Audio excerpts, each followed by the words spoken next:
Hello, everybody. Welcome to Just a Tip Tuesday. It's me, Garrick, Greg Martell. Greg Martell, all the way from wherever he comes from. Hope everybody's doing well. We're going to cover some things today. Tom is going to do the normal, ask some very intriguing questions, and we're going to do our best to answer them. Let's hear it, Tom. Rates are at a 3-year low. Does that make it a good time to buy? Rates are at a 3-year low. Does that make it a good time to buy? Rates are at a 3-year low. Rates are very low. And I would say it makes a good time to refinance and a good time to buy if you're going to buy. But when you're looking to buy, you kind of want to look at like how long you're going to hold the property for and where property values are at. Because if you're paying, a really high premium because there's not a lot of houses, but you're getting a low rate, it's still not a great deal.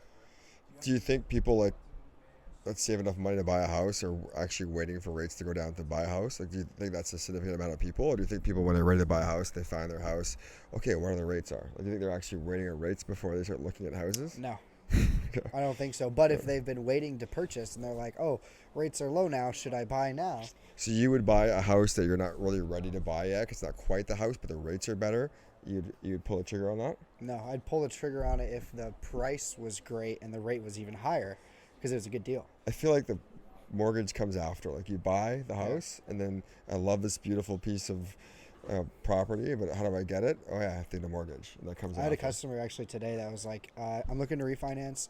I have a 6.375, and I found the house. It Did was you get that very mortgage hard. in the 80s? No, just 4 months ago. It was very hard to get the house. It was very hard to find the house. When I find it, we got outbid and everything, and I just got whatever loan I could get. I didn't even pay attention to the rate. And now it's 4 months later, and she's like, I'm looking to refinance, and No that shit. specific person qualifies for like a 3.75. Shit, man. Holy. So literally like over $1,000 in principal interest a month. But that's a perfect That's example. interest. Like, that's Yeah. interest. Perfect example. Just didn't care. Just was like, I need this house. How do I Think get of it? $1,000 a month, just burning a check for $1,000 a month, Yeah. just on interest. Just got the house. No idea what you're doing. Loves the house. I love the house. I love Impulsive. it. She can't leave it. Emotionally attached to my purchase. I don't care how I get it. I'll go bankrupt getting my house. Yeah. Well, look at people get store credit cards. Same thing. They buy a Now, credit card. buy now, pay later. They get a Buy now, item on sale and they pay pay the 29% interest on it for a Buy year. now, pay the minimal payment later, and then refinance my house and then pay it off. Then take 30 years to pay back. Just kidding. We're not making fun of Americans. We're just highlighting. But that's the culture of North America. Everywhere, Yeah. Canada and U.S. is not anyone in particular. Not everybody's like that, but generalizing, we're like a monthly payment era. Like, everybody it now. focuses on the monthly payment and not actually how much the cost of borrowing is actually going to be. There's a meme. We'll put it up here. It's like a kid. He's just taking steps on the escalator, but the escalator's going down and he's going up. And he's staying in the same spot. And he's just casually walking. And it's just like me paying the minimum payment on my credit cards every month. The Stairmaster? Going nowhere. Next question, Rosie. Explain the difference between your quoted interest rate and APR. Okay. This is your category. Quoted interest rate is the actual interest rate that you're paying on amortized on the loan amount. So that actual base loan amount. And that is your interest rate. And that's how you calculate your principal and interest payment. What the APR is a little bit more. So the APR is the total cost of the loan. So any closing cost, discount points, lender fees, any of that, amortized over the term of the loan. The payment Amortized? is amortized. Okay. What's The that? payment. What does that mean? Amortized? Can I buy one of those? Does it come in blue? Amortized. Amateur? Am- Rise? I'm an amateur. Amateurized. All right. Anyway, so the APR is the total cost of the loan and the loan. So if your interest rate is 3.5 and you have a bunch of fees, your APR could be 4%. So the way that you would use an APR when shopping for loans is you want to make sure your APR is close or as close as it can be to the interest rate. Because though you're never actually paying an APR, you're always going to pay an interest rate. The APR is the total cost of the loan expressed as an interest rate. So I'll give you an example to sum it up more like a simple term. So if I'm buying a house and I want to figure out my payment, this is the loan, this is the interest rate, this is the amortization, or amortized.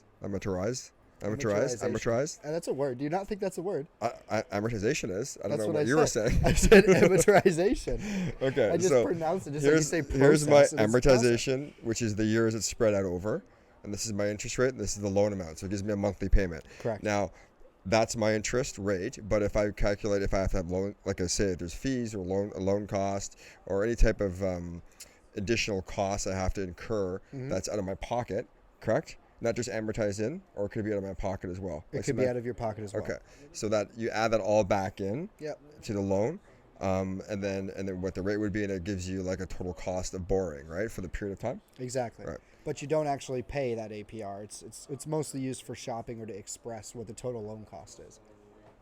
What do you mean don't actually pay it? Because you're going to pay some of those closing costs out of pocket, so you're not actually amortizing that money There we over go. time. I know what that means. That's what I said No. the whole time. You should advertise. Advertising? Advertising? They're going to advertise your payment over 30 years. Advertising. You're going to pay for the advertising. I'm going to buy 2 avatars for lunch, please, with a little bit of ketchup and a side hot sauce. So APR, you want as close to your interest rate as you can. If you're shopping from one place to another, one quick way to see if there's hidden fees, look at the APR. If you have an APR of 3.6 at some place and 3.9 at the other, you know the 3.6 It's is basically less. adding the fees back into the cost of the loan, correct? Exactly. Yeah. Or any type of administration fees at signing, or that's added to the amount. Okay. Well, one thing people don't understand too is when they buy a house, oh, I got it for $250,000, and 5 years later I sold for $500. I made $250. You didn't make $250 because you didn't, unless you didn't have a mortgage. But most people have mortgages, and if you do, the cost of borrowing for that 5 years has to be added into the net earnings. Title fees, realtor fees, the cost of borrowing, interest rates, interest, and you pay most of your interest in the first couple of years on a loan that's amortized over 30 years. So if you're looking at that cost and you actually take what you're paying in interest, maybe you could write most of it off. Every payment you make, the ratio from interest to principal, it's the greatest amount for the first payment. Yeah. So your first payment, say it's $1,000, you may pay $990 in interest, as an example, just saying. The next payment you make will be $980, and then $970 of interest. So it goes down. You pay more principal as you make more payments. And you can look at your mortgage statement; it'll show your principal and interest, like what went to interest and what went to principal. A lot of people don't look at that. When they do, they're like, "I'm paying like literally so much interest." No. I think banks and I think the culture of advertising focuses so much on that the users, like the general population who are looking for mortgage, I think they're trained. Their behavioral pattern are like they're like, I would say they're brainwashed from marketing and ads about rate, and it's actually not the most important thing. Obviously, if you're in a financial situation where the other factors don't matter, or like understanding what type of mortgage like if you are, like, say for example, you're ex-military, or you're a first-time home buyer, or there's so many scenarios that could suit you with a particular mortgage. But if you get your state of life where, like, your loan to value is 50%, if your home's worth let's say it's $100,000 and you only owe 50 or less, you're much more control of interest rate driven, because every payment you make is significant to paying it off. But in the beginning, I think because it's so much more interest contributing to it. But getting in the market is much more important than getting the right interest rate. Getting in the market and getting an asset that over time and history is always appreciated. That it's, most people in America, I don't know if there's a right stat, I'm just making this up as I go, but I'm guessing that their home is like their number one piece of their retirement, right? Like their equity, their home is like the significant piece of their retirement portfolio, right? So I think that's the most important thing, is just getting in the market. There's over $5 trillion in home equity sitting in America right now, which is more than all of student debt. I think you already said that before. Crazy. You're just repeating yourself. Well, the person that's watching this, that one Is it person Groundhog Day is today? not the first person Is it Groundhog Day? that watched the other. Recently, there has been lower inventory for entry-level homes. How would you approach this? There is, or is There is. There Okay. currently is. Where? Here and in Vegas and everywhere. Okay. What's a Hottest low real entry estate home? market. No. He said entry level home. There's low inventory. I know. What is a low entry? Or what is a like low a first, entry? like a home. What is that threshold? I'm asking. Probably is it 250,000? Is it a townhome at conforming, 750? like a conforming loan. But like downtown. Yeah, here it's like 500-600. Vegas it's like 250 to 350. That's what I'm asking. Yeah. So what are we talking about? But also too, I think the price of entry, the barrier of entry, and the amount. What does that mean? Like the amount of money it costs to get in the market, whatever area you're in. Like the median home value. Yeah, the threshold to break into the market. So if I want to buy my first home or my first condo, and I'm buying in downtown LA compared to like maybe rural Dallas, is going to be significantly different. So whatever that barrier is to get a first-time home buyer into the market, the square footage per home has gone down substantially too. So that barrier of entry that was, whatever that dollar figure is. When you say barrier of entry, I think Free Willy. Okay, so Cresting. just pretend that if I'm a first-time home buyer and I want to know what it takes to get in the market, like what is I want to buy a home, but what is like a cheap first-time home buyer's home? That like if that square footage of that home was say like 10 years ago was like 2,500, it's like 1,300, 1,500 right now. So the cost is going up, but the square footage of the size of the home you're living in is actually going down.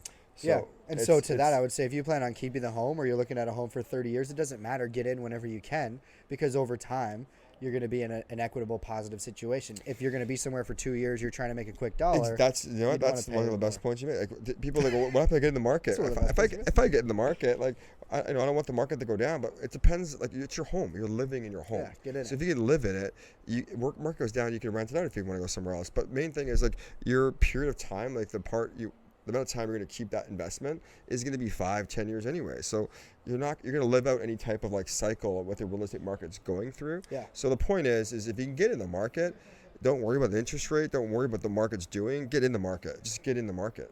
Exactly. No matter what.